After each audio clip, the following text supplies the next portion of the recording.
45 minutes, after which time we will continue with a little bit of a talk about an aspect of Buddhism, and today the topic will be on gratitude. Gratitude, yes. So if you'd like to make yourself comfortable for some meditation now, then we'll sit together for about 45 minutes.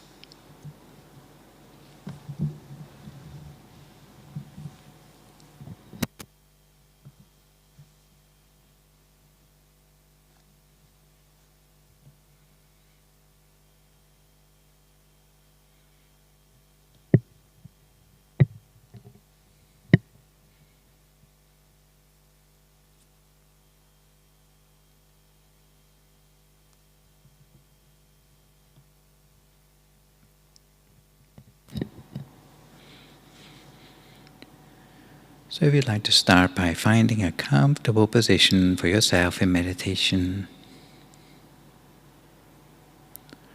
Some of you might prefer to sit cross-legged on a meditation mat with your right leg over your left leg.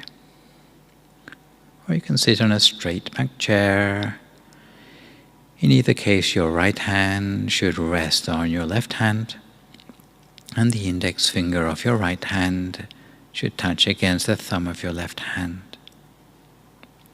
With your hands resting palm upwards on your lap.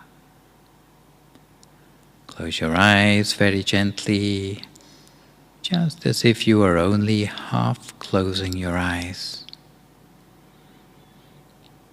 Similar to the way you might close your eyes just before going to sleep. There's no need to squeeze your eyes closed, and make sure there's no pressure around your eyes. Because if your eyes are closed in a gentle way, then the rest of your body will follow suit. In any case, at the beginning of a meditation, generally we scan down through the whole of our body, making sure each and every muscle is relaxed. From the top of our head, down through our face, relaxing the muscles there, our jaw, our shoulders, both arms, and our hands and fingers.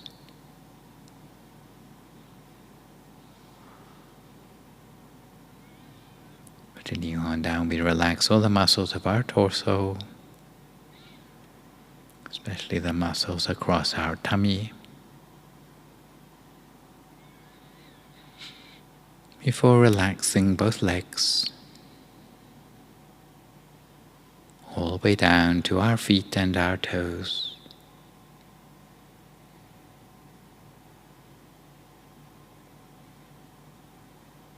Till our body is comfortable enough for us to forget about it. Allowing us to turn our awareness inwards, to focus instead on the inner feeling within our body,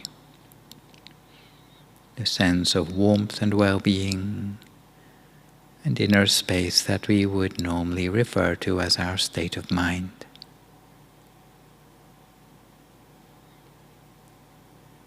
In order to relax our state of mind further still in preparation for the meditation ahead, we allow our mind to fill with a sense of happiness and joy.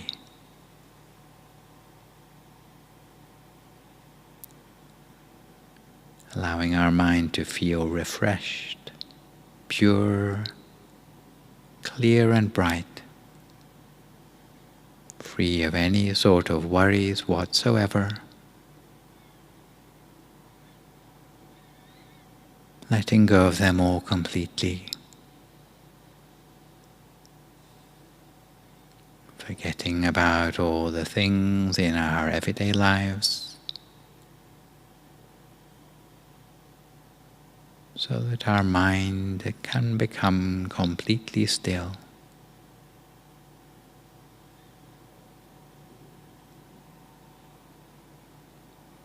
And at this point we might imagine that inside our body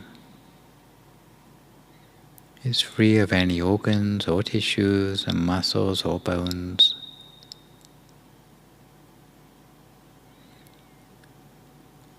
Or as if inside our body is just a hollow cavity,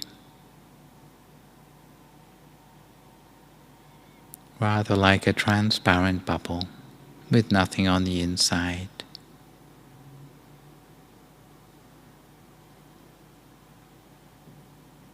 And we allow the focus of our attention to come back within the space of this empty body of ours. Somewhere inside us that feels for us like the point of greatest contentment, without worrying too much about the precise position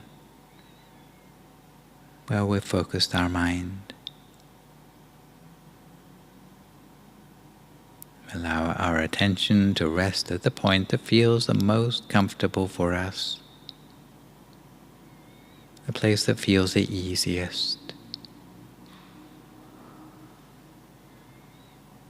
And later, as the mind relaxes further, then the mind will find its way to where it really needs to be. But in the meantime, if we get the place just right, we'll feel as if the solidity of our body is melting away into the atmosphere around us, dissolving into a feeling of lightness, or as if we were sitting alone in empty space, as if our body has disappeared altogether,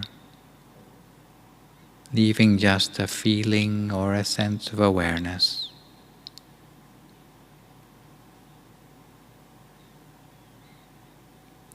Some people don't know what to do next when they reach this point in their meditation, where the body seems to have disappeared.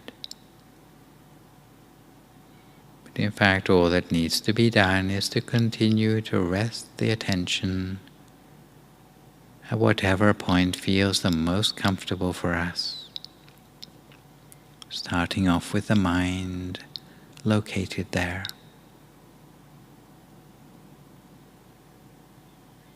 And as body and mind come more into balance, then we'll start to realize that the mind is automatically realigning itself with the actual center of the body.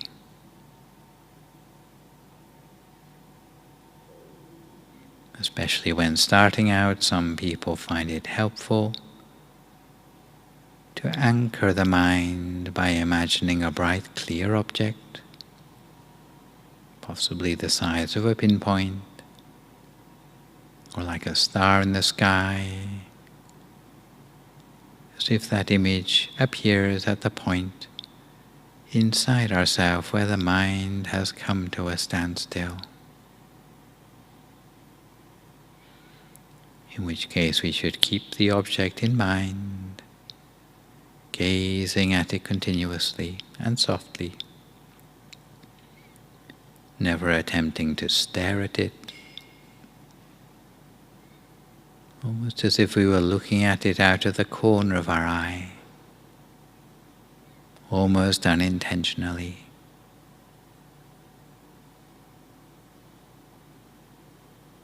And if we can observe it gently in this way,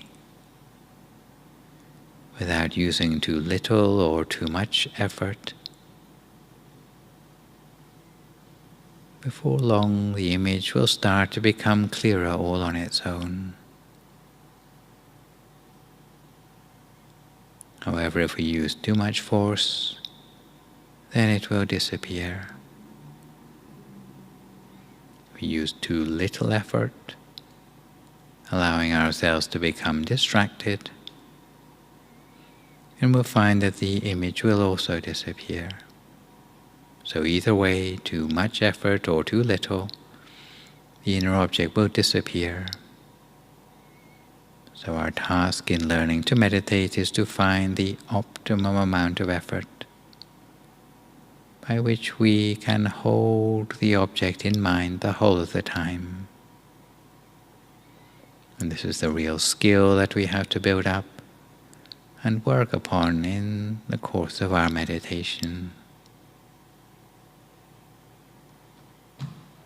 But all we have to do is simply allow our mind to remain free of thought at the center of ourselves. Free of thought means maintaining a state of mind without any questions or doubts arising in the mind. Almost as if we were an inanimate piece of putty, unable to think, or like someone who's never had any thoughts on their mind before. Such freedom from thought is an invaluable aid to our meditation progress.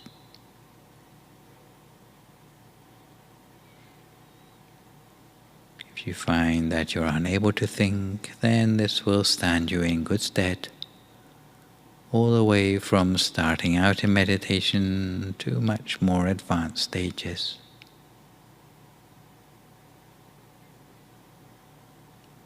Because the sort of inner experience arising in meditation comes from a place in the mind that's beyond conceptual thinking. It's the sort of knowledge that arises from a mind that is free from thought. A sort of knowledge that is pure and bright, more intuitive in nature. Knowledge that arises almost directly from the mind, rather different from the modes of learning that we're normally used to, where we have to study and memorize, read and write to increase our knowledge. The sort of knowledge we're talking about is the wisdom that comes independent of thought. In fact, it can only arise when the mind is completely free of thought, from a mind that is at a standstill. And it's a sort of wisdom that arises along with a sense of inner brightness in the mind, almost as if that brightness allows us to see more than before, uncovering the hidden truths within the mind, helping us to understand more accurately about the realities of life in the world. The sort of knowledge that we can acquire from the inside. So it's not something that we need to use our usual study skills to develop. The starting point for us is to focus our attention anywhere within the body. And later, when the mind becomes settled, then to make its way to the actual center of the body all by itself.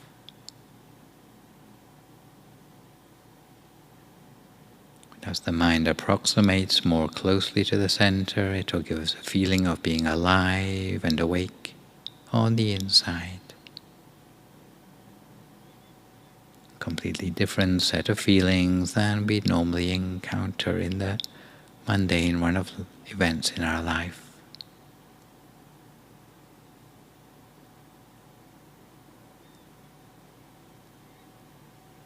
Using only a very gentle attention to keep the mind in place. Almost like an intention on the off chance that it will bring our mind closer to the center of the body. But once we start to recognize a sense of what it feels like to be at a standstill with the mind at our center, it'll be easier for us to return to that point and stay there the next time round. But for now we keep our mind on track at the center of ourself, while keeping our mind also free of thought if possible. Applying our mind lightly and gently at the center of ourself for a few more moments in silence until we come to the appropriate time.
Continue to keep our mind on track at the center of the body the whole the time.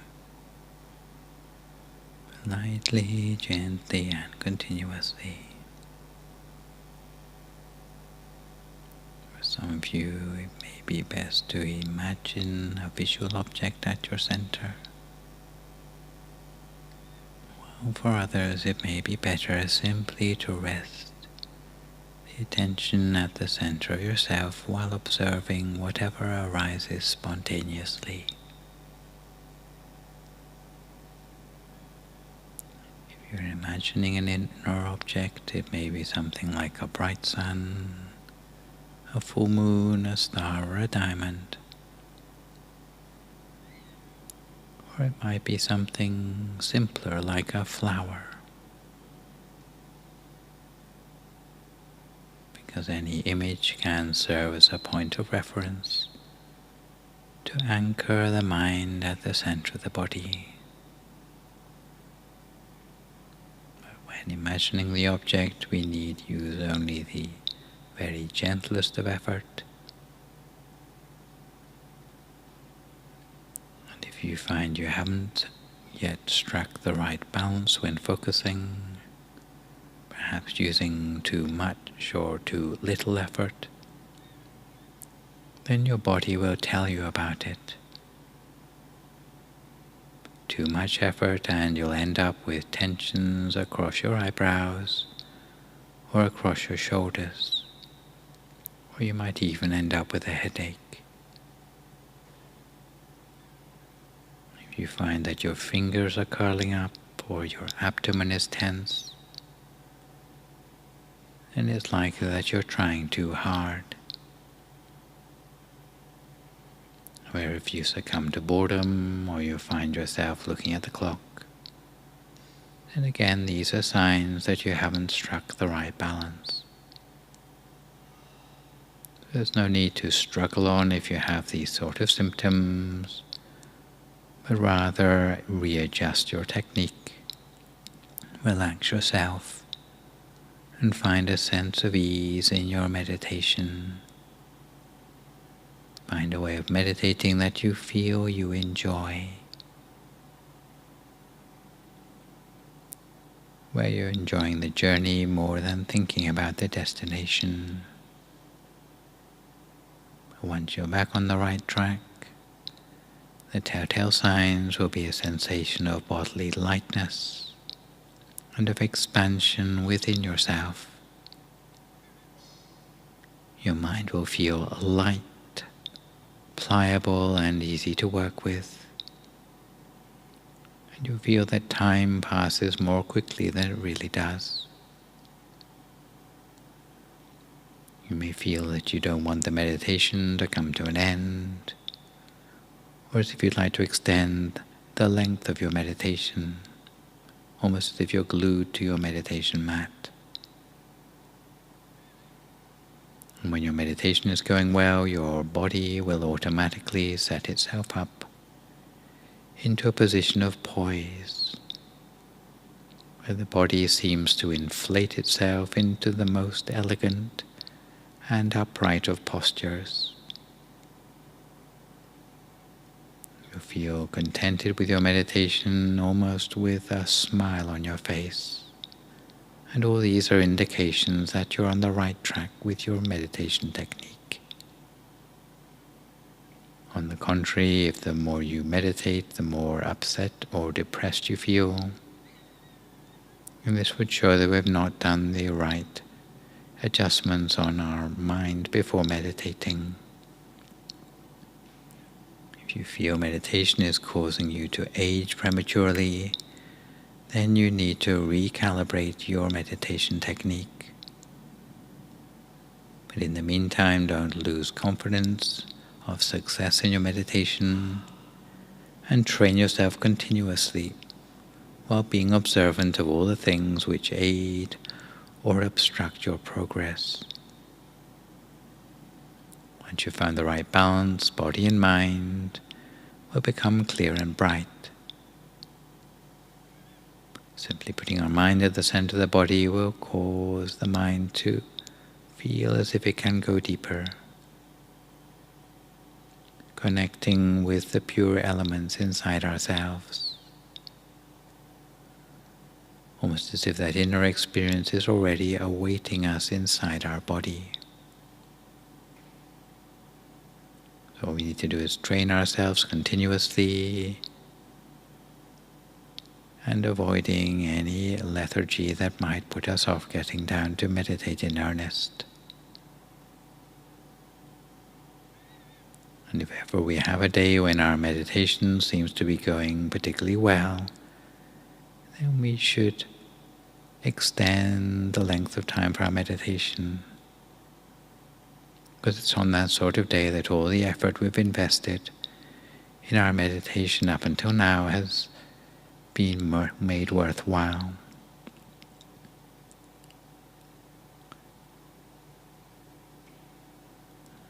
So we should continue our meditation if we feel our meditation is going well, and shouldn't limit ourselves to fixed ideas about the length of time we need to meditate.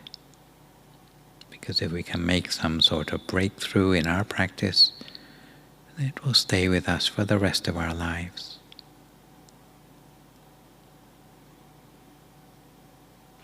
But instead of just remembering the experience we've had on any particular day, we should also try to remember the method by which we reached that experience on any particular day,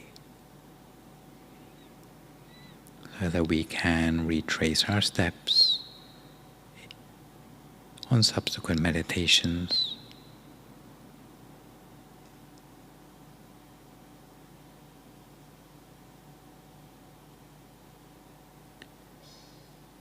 So the secret of meditation is to adjust whenever we feel that we have strayed from the path,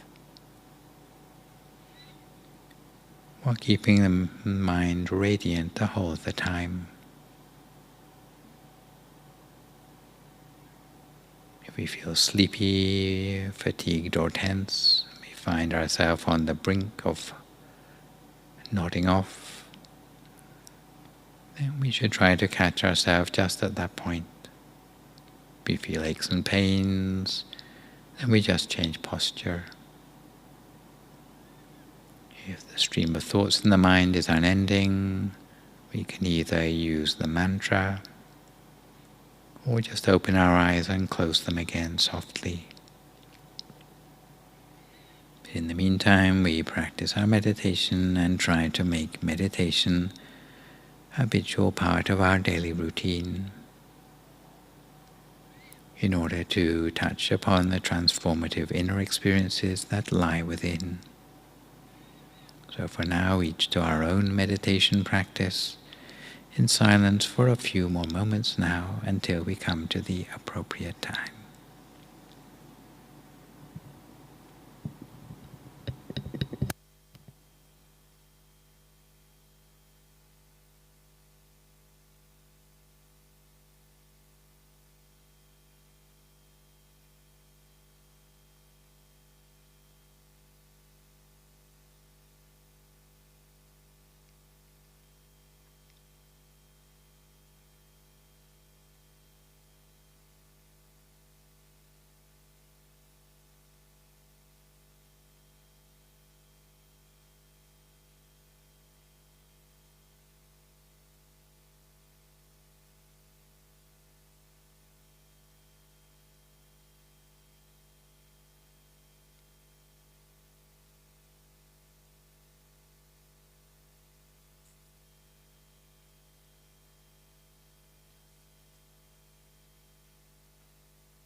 Sapi Buddha Palapata Pajjekanan Balang Arahantananjate Jena Arakam Bandami Sappaso Sappaputtanupavena Sappathammanupavena Sappasanghanupavena Sattha Soti Bhavantu Te. So if you'd like to come to the end of your meditation for this evening, you can gradually open your eyes again. If you feel at all uncomfortable, then slowly try changing to a more comfortable position before gradually finishing your practice.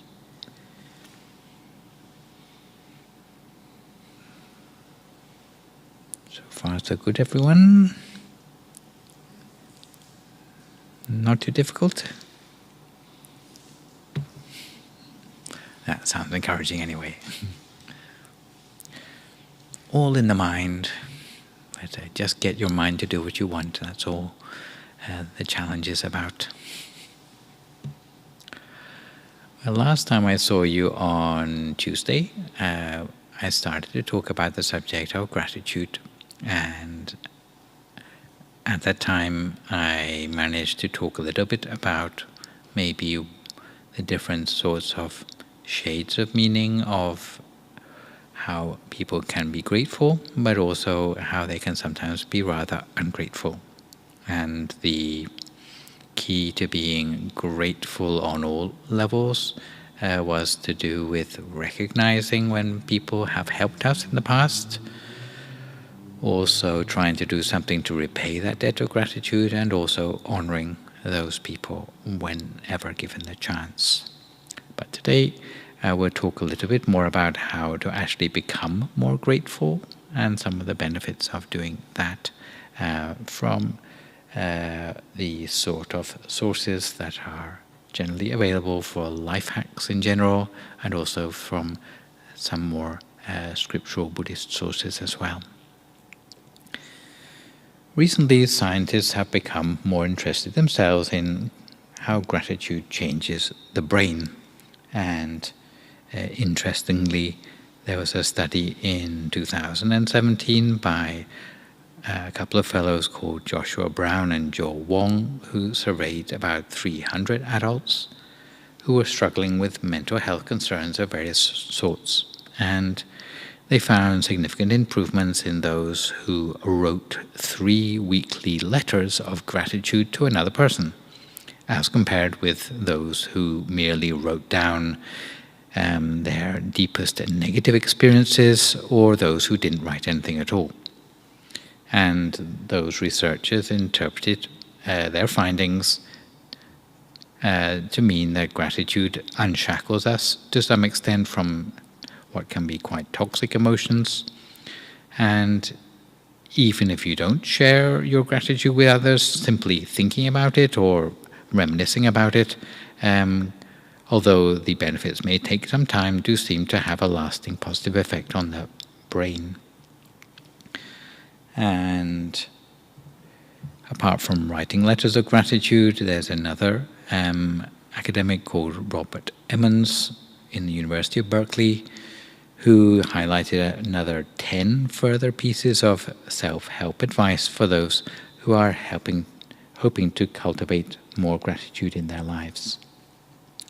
So the first of these is to keep a gratitude journal, where if you write things down to remind yourself of the gifts or grace or benefits, good things you enjoy in life, setting aside time on a daily basis to recall moments of gratitude, even those associated with quite ordinary things.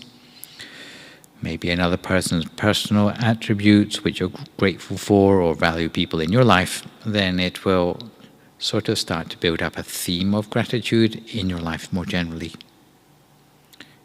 So it could be anything at all that you're thankful for each day, to keep that positivity topmost in your mind. So if you ever have gloomy feelings creeping up on you, then you should be quick to go back and look at all those things which you've written down. So people can make up their own personal list of things they're grateful for. But within the Buddhist tradition, there is a sort of ready-made list of things to be grateful for, which everyone can relate to some extent, which would include things like being human in the first place rather than a savage, gratitude to your family or its good reputation, gratitude to how much age and experience you've managed to build up for yourself. Every year you're older, then it's somehow a victory on a certain level. Gratitude for the good things which you've managed to achieve in the past, your sort of track record, as it were, the level of education you've reached, or the people who you've been fortunate enough to be taught by in spiritual or worldly ways. Another way to sort of focus on the positive side is to recall difficulties in your past which you've now managed to put behind you. So don't dwell too much on how bad it was then, but like where you've got to now, then feel proud of the fact that you have got this, you've weathered the tough times in your past. Another piece of advice from more Japanese advice on life is something called the Naikan introspection technique, which was invented by, surprise, surprise, by a Buddhist priest called Yoshimoto Ishin. And he advocated that we ask ourselves 3 questions. Firstly, in relation to a particular person in our lives, what have I received from this person? And then ask yourself, what have I given to this person? So, is that sort of balancing out in some way? And then thinking about what troubles and difficulty have I caused this person? So, hopefully the last 2 should balance out, but if you realize that you have imposed on a person, then that there's an opportunity there to think of gratitude. So the awareness generated by this introspection technique is supposed to be particularly effective to increase sense of gratitude towards family members. So that's the Naikan introspection technique. 4th way is learning affirmations for gratitude as a motivation booster, a little sort of personal motto perhaps, which you bring to mind. Often having some sort of inspiration like that means that the difficulties that you're going through are very insignificant compared to the bigger cosmic picture. So to put your own personal difficulties into perspective. 5th piece of advice is to come to your senses. Have you come to your senses yet? Seeing, smelling, tasting, hearing, touching gives that an appreciation in the detail about how quite ordinary things in our life are actually quite miraculous. Simply being alive or staying alive is actually not only a miracle in many cases, but also a gift of a sort. So the time you have in your life is a gift of a sort. A 6th way is to use visual reminders of things which you are grateful for. And if you ever have the chance to look around in this meditation center, like filled with pictures of teachers and great things going on in different places in Thailand and things we have done in the past together, these prominently displayed pictures are, if you ask why they're there or so prominent, it's to remind us of things which we can be grateful for within a tradition, a spiritual tradition, because often the thing which leads us to feel downhearted is that we are forgetful about all the things that we have done in the past together, and we lack that sense of mindful awareness. You can also resolve to practice gratitude more. It can be something like a resolution which you would do maybe at New Year, which could be something really simple like, I resolve to count my blessings each day. And if you sort of stick it on your mirror or something like that where you can see it often, then it will help you to keep on track with whatever you've decided. An eighth thing is to watch your language. You may notice that your stereotyped grateful person has a particular sort of turns of phrase which they tend to use quite often, like gifts and givers and blessings and blessed and fortune and fortunate and abundance, where you don't focus on just how great you are, but you focus more on the good things that have come to you from other people or that they have done on your behalf. Ninth thing is to become more grateful, even if you are not quite at the point of mastering gratitude, but you can always fake it till you make it. Simply by going through the motions of gratitude, like smiling or thank you or writing thank you letters. Maybe you feel rather reluctant to do those things, but by doing them, simply going through the motions, little by little, the authentic motion of gratitude will gradually come to the fore. And there's one that seems to have fallen off the screen there, which is to think outside the box, where if you want to flex your gratitude muscles, sometimes to actively look for new things, situations and circumstances to express gratitude. Like planting the tree which you don't expect to sit under for yourself, but others may benefit from, for example. So objects of gratitude within the Buddhist tradition, some of which I've talked about on previous occasions. Things like the Buddha, the Dharma, the Sangha, parents, teachers, virtuous employers, virtuous rulers, educational objects and pagodas are things that we have talked about previously, often in the context of respect. But today I have saved a few more which we haven't talked about before, which may include new things like animals. Ever been thought about being grateful to an animal before? Beasts of burden, for example. Inanimate objects such as our homeland or shade-giving trees. Goodness, slightly more abstract, or even gratitude to ourselves, or at least to our own good health. So, to look at some of these. Talking of animals, especially service animals of various sorts, can create a big difference in people's lives. To give a sort of fairly concrete example, in Thailand, before the advent of farm machinery or motorized rotavators, tractors, they used to use water buffalo to plow the fields. A bit stronger than human beings.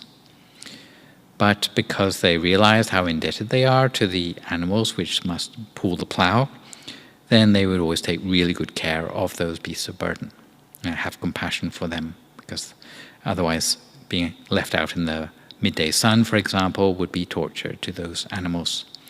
So they would usually pamper those big beasts quite a lot. They would make sure they always were taken to pastures with soft grass after a working day and given rest. And they would love their buffaloes very much and felt their debt of gratitude so strongly that they would never whip them or beat them. And some would even make sure that the buffaloes had a mosquito net over where they slept at night. Isn't that cute? And when they got too old to work and their teeth started falling out and that sort of thing, what would they do with them? Well, they put them out to pasture. Yeah. But if ever they passed away of natural causes, then they would have a barbecue. Yes. Sort of pragmatic ties for you. Yeah. And if anyone treated their buffalo badly, then they would be seen in a very poor light by the rest of society. and treated with caution, because if they didn't take good care of their buffalo, who they relied upon for their living, then who else would they be likely to have any gratitude for? Other things I've not mentioned previously, gratitude for shade and shelter from a tree would mean that people would look after trees by not cutting it down and not leaving litter around. Inanimate objects such as your homeland might seem a little bit strange, that some people sort of do their own homeland down quite a lot, rather than thinking with gratitude about maybe their ancestors who defended their borders in the past, or who maintained a status quo and sense of peace in the society which they've grown up in, which not really advocating patriotism, but it's more like at least having a sense of place and gratitude to the place you come from. Another thing is the good deeds which you've done in the past, the opportunity to cultivate merits in life, which we talked about a little bit in blessing number 5. We're now up to 25, so some time ago. But the chance to, the latent benefits that can come from any chance to help out others and to put a smile on other people's face, sometimes can come back to you in quite a good way. So the gratitude for opportunities for that can be quite transforming. For example, here in the temple, the monks can only survive because of the things which people bring to support the temple. For example, at mealtimes, and the mealtimes are often brought by people on a food rota. And a rota sounds rather like it's a chore. But many of the people who I've spoken to said that they regard being able to bring food as a privilege rather than a chore, because it's something that sort of keeps their mind sort of on a positive note, at least once a week for them. To have that warm, fuzzy feeling inside that comes when you're able to do something good for someone else. And for your own health, latent benefits, sometimes it's not until you lose things that you realize how valuable they are. And gratitude is often about appreciating the value of something without having to lose it first before you realize it's so great when it's too late already. So things like physical health, mental health, often they are irreplaceable. And if we can come to appreciate those things before they are taken from us or we lose them, then it helps us to see the value rather than taking risks or being ungrateful to our physical well-being, for example. Within Buddhism, the Buddha advocated that we should be thankful. What's it say there? Let us rise up and be thankful. If we didn't learn a lot today, at least we learned a little. And if we didn't learn a little, then at least we didn't get sick. And if we got sick, then at least we didn't die, so let us all be thankful. I'm not sure if that's a real quote or not, but I think we can go along with it. But there is certain other Buddhist advice on cultivating gratitude.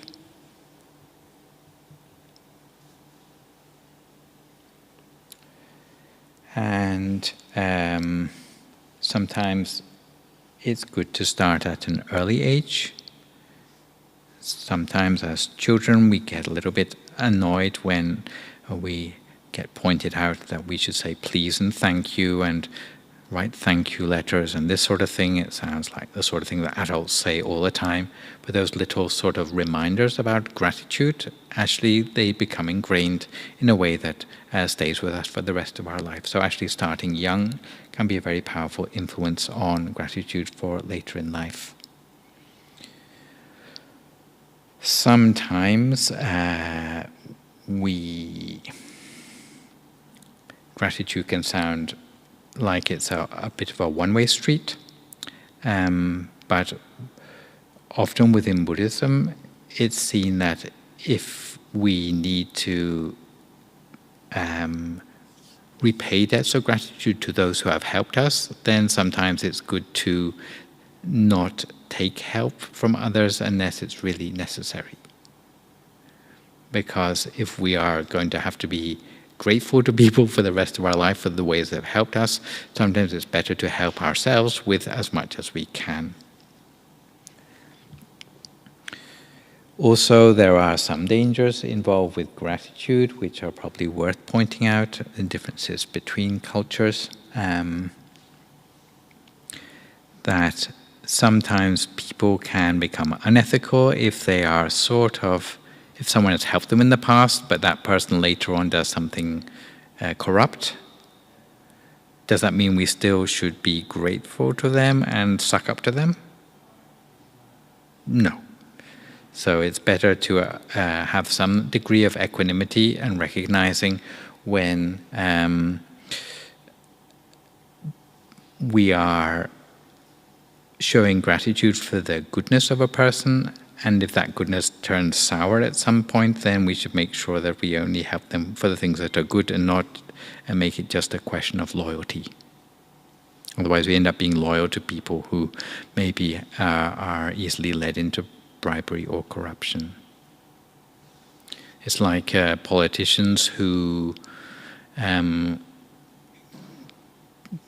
give everyone a big meal before the elections come up.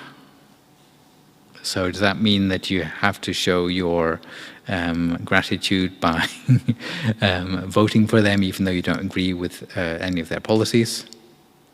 That sort of thing, which you need to watch out for. Also, in order to avoid gratitude becoming transactional, it's often seen to be bad form to call in favors. If you've helped someone in the past, it's bad form to call in the favor back. It should be down to that person without being asked to want to help you if they can. Yeah? Anyway, I'll finish off with a little story, which is probably a good one for Christmas time. And it's a story which is entitled Trying Again. It actually comes from a writer called Lenore Pimental, who lives in North California. And her story was picked up by Jack Kornfield in his book called No Time Like the Present, but I think it's worth repeating. So Lenore Pimental actually worked in social services in North California, and this story comes from her experience. So the story goes like this. The man was my age, but he looked many years older. He was an army veteran, but he was also homeless, cold, and hungry. I could see that he had tried to wash up before coming into the social services department to ask for help.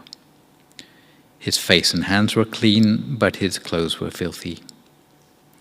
And though he claimed not to have had any alcohol that day, the smell of it seeped from his pores. I wanted to get him into rehab, so that was her job basically, and I asked him if he was ready to come in off the streets. No, ma'am, he said, all I'd like is a few dollars and some bus tickets. If I can get sober enough, they'll let me into the shelter across town. And the lady knew that that shelter had only 50 beds, really just cots. And the homeless were admitted at night and forced out at dawn to have breakfast at a nearby charity. So 50 beds, but nearly 1,000 homeless in the city. And winter in Northern California means cold, rain, and mud. And even though this man and many like him slept under bridges to keep dry, the dampness penetrated everything. His clothes and the bedroll he placed on the floor smelled moldy. The pages of a book he carried were swollen. I asked him how many times he'd tried rehab. 2 or 3 a long time ago, he explained. Maybe it's time to try again. I explained I got a client who had gone through the program 7 times before it took. Besides, I said, we're months away from warm weather. What else have you got going on? So I watched his face as he considered my offer. I thought I saw a flicker of hope in his eyes, followed by a shadow of doubt. He'd tried it before. It had been hard, impossibly hard. But so was living on the streets. Finally, he lifted his head and looked at me. I reached for the phone. "Shall I asked, and he barely nodded yes. An hour later, I handed him over to a recovering alcoholic, also a veteran, who would drive him to one of the best rehabilitation facilities in the county. "Come visit me when you graduate," I said as he left. I barely recognized the man when he came into my office 6 months later. So tall and handsome, smelling like outdoors, and holding a big bouquet of flowers. So to finish off with for today, when considering special strategies for cultivating gratitude, we should bear in mind the words of Henry Nouwen from his book, The Return of the Prodigal Son. The choice for gratitude rarely comes without some real effort. But each time you make it, the next choice is a little easier, a little freer, and a little less self-conscious. Similarly, from a lack of awareness as to how others have helped us, we may need to make a special effort at first to appreciate things we are grateful for, but the process shouldn't stop there. We also need to go on to find ways to repay those who have helped us and ultimately honor the goodness of those who have initiated favors towards us in the past. So if you're new to meditation today, I'd like to finish by saying that try to meditate further. Practice makes perfect. And try to find a little time to meditate each day at home if you can. If you can start with a length of time like 20 minutes, then if it becomes a daily part of your life, then you can then build on that length of time. If you're a youngster, then maybe take your age and multiply that by the number of minutes. Maybe it's not even 20 minutes that you need to sit, but sit every day if you can, at a time of day that it is convenient for you when you know you won't be interrupted, and it will become easier with each meditation. If you're a little hazy on the technique, we have an app for that called MindGem, which you can download for free onto your mobile phone, and it has lots of audio tracks of various lengths on there from the tradition which emphasize the center of the body, which you can follow along with as you're meditating to find a way of practicing that suits you.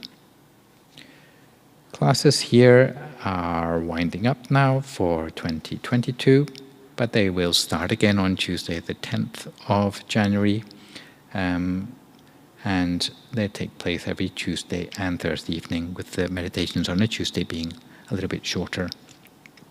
If you're free at all over the Christmas break, then between the 30th of December to the 2nd of January, we have a little New Year retreat going on here in an informal sort of way, but there will be teachings and meditations held in English between 9 and 11 in the morning and between 1 and 3 in the afternoon, at least on the 31st, 1st and the 2nd. Yeah, if you're interested, drop in, or for the whole of it if you like. There's lots of fun things going on here because in the Thai community they tend to emphasize New Year more than Christmas. And something to look forward to in the New Year is that we have a group of monks visiting us from the International Monastery in the north of Thailand, giving their teachings in the period of the 17th to the 24th of January, in case you'd like to hear some of their tips and tricks for meditation coming direct from Thailand. But for today, I think that's all I have for you. But if you have any questions, comments, or feedback at this point, I'd be very pleased to hear from you.